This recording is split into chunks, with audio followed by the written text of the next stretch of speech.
Hey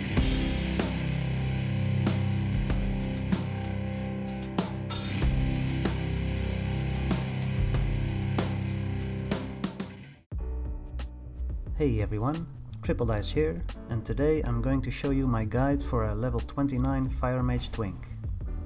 Besides warriors, rogues and hunters, mages are a pretty nice pick for twinking in the 20 to 29 bracket. The obvious choice for twinking a mage at this level would be to go for the frost spec instead of fire, since there are many nice frost talents available and you can slow anyone pretty quickly. Also, for frost mages at level 29, the Shatter talent is available, so you can even make some kind of crit focused build. However, I personally still went with a fire spec though, since fire has a lot of burst damage and the talent options are pretty viable as well. I will show you the talents in a moment, but first let's talk about the gear. Since I want to focus on dealing the most fire damage possible with a single spell, most of my gear is green gear with fire spell damage. You can't really farm for this, you just have to be lucky with drops or buy them from the auction house. It took me quite a while to find all these, but luckily I was checking the auction house every day for about 2 months, and eventually I got all the green gear I was looking for. Some green pieces of gear cannot have fire damage on them. For instance, the chest piece can only have increased arcane, shadow or frozen damage. The same goes for the boots and shoulders.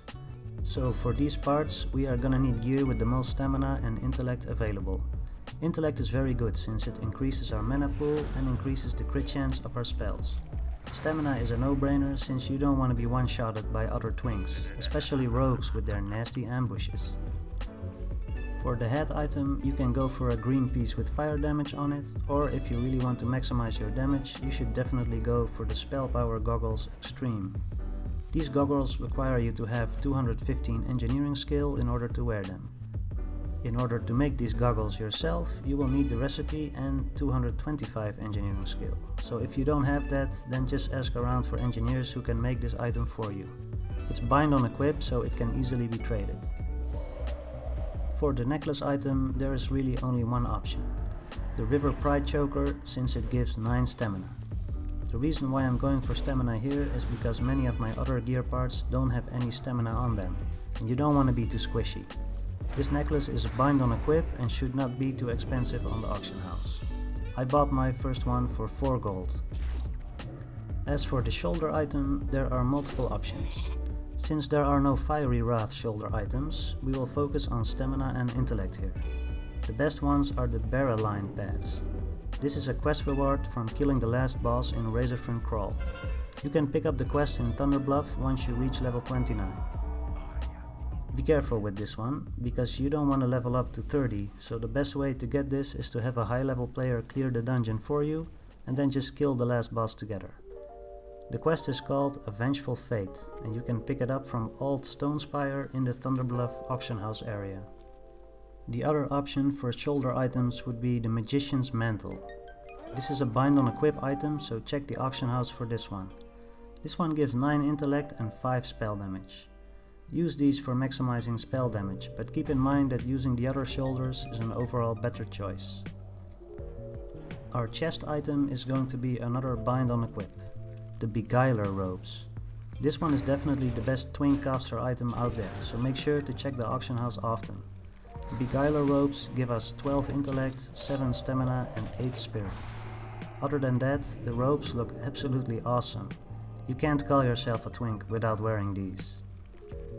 On to the boots.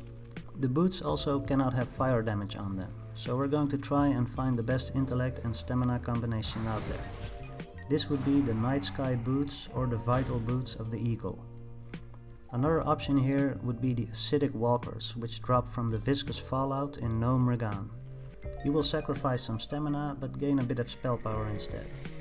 I personally like the Night Sky boots the best here, since it has the most stamina available. For the ring slots, you want to have the Plains ring, which is a bind on equip from Razorfin Crawl. Besides that one you have a couple of options. The Seal of Sylvanas is good for stamina, the Deep Fathom ring has good overall stats, and then we have Nog's Gold ring for 9 stamina. This would be the best one, but keep in mind this requires you to go to Gnome Regan and be at least level 28. Find a level 60 friend to help you with this.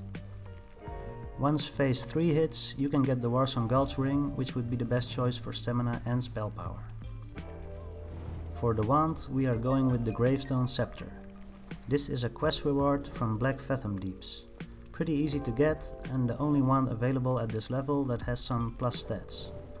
You can get this wand from the quest called Black Fathom Villainy, which is a quest that's picked up inside Black Fathom Deeps. The other gear parts are all green items with fire damage on them. When you have accumulated all those parts, your gear will look something like this.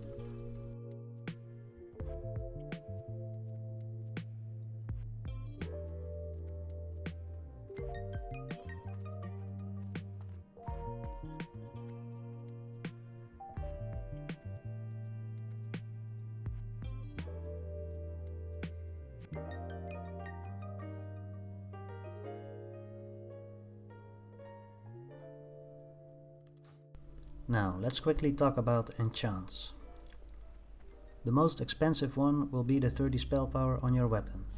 30 is a lot at this level and there really is no better weapon enchant for a 29 Twink caster. You can do fine without this, but if you really want to Twink, then you must have this. On the boots there are two options. You can go for minor movement speed increase or for stamina. Plus 7 stamina is pretty cheap and shouldn't be a problem to get. I went with stamina myself since I can blink out of trouble. The chest enchant is a personal choice in my opinion. You can go for the very expensive plus 4 all stats, or you can go for 100 health or 100 mana. I personally went with the 100 health enchant since survivability is important to me. For the bracers we have plus 7 stamina or plus 7 intellect. Again, this is personal preference. I prefer to get stamina here, but intellect is fine as well. More intellect means more crit chance and more spells to cast before you are out of mana.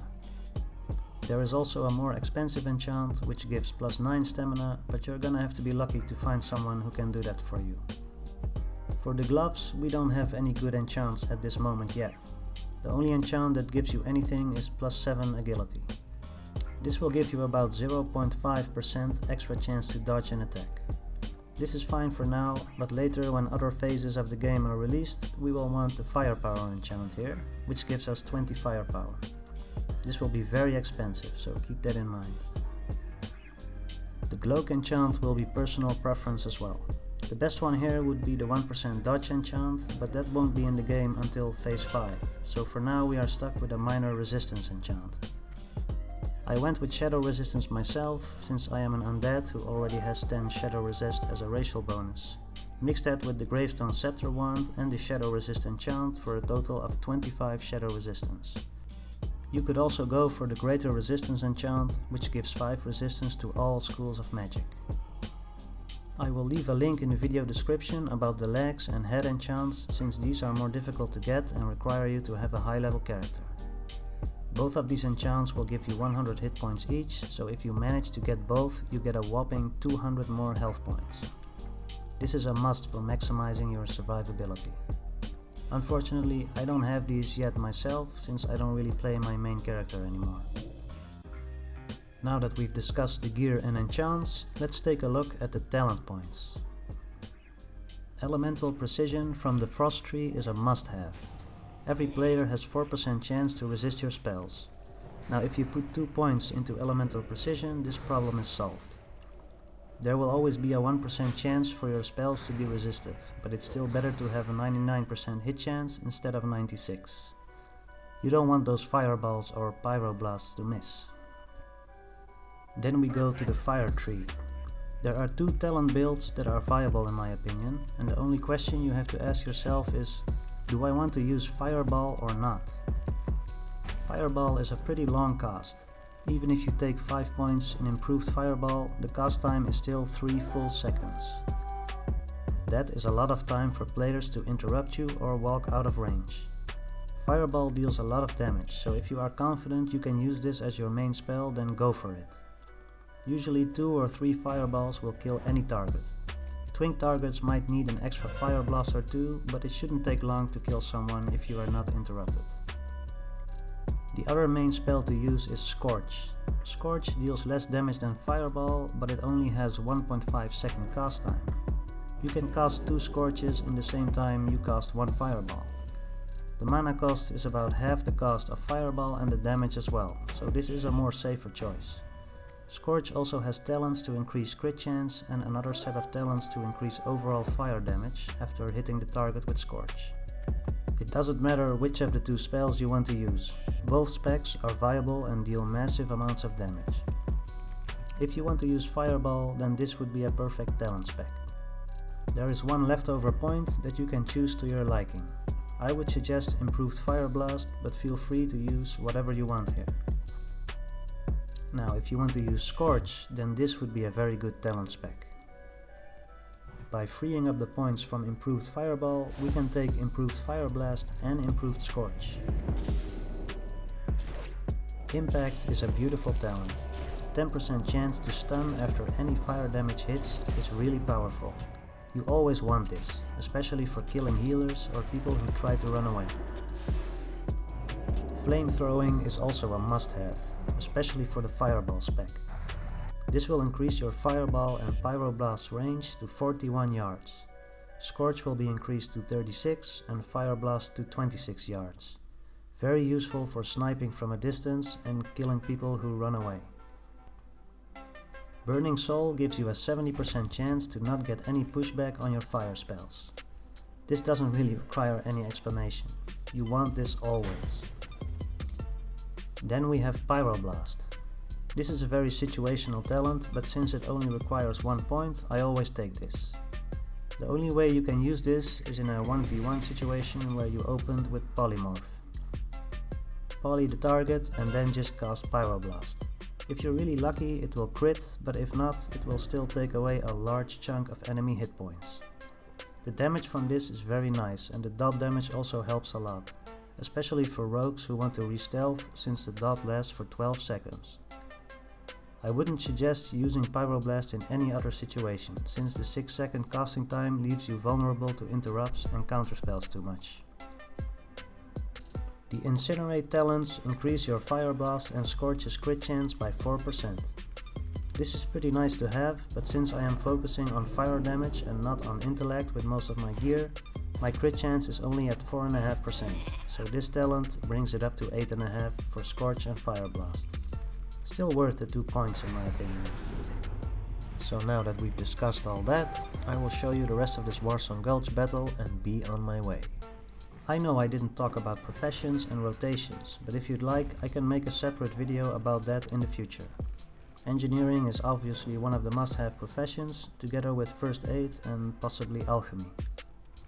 Alright guys, please leave a like if you enjoyed this video and subscribe if you want to see more Twink content. Enjoy the rest of the video and I wish you all happy twinking.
Perfect.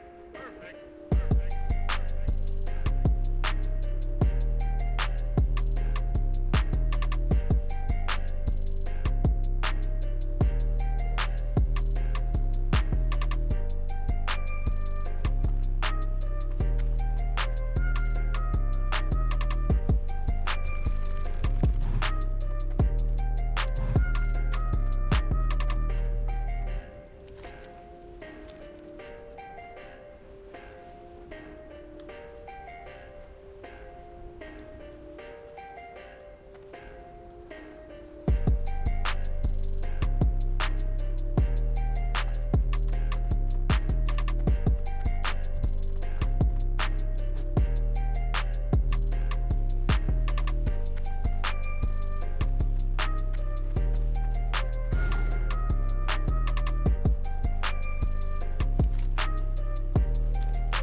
Perfect.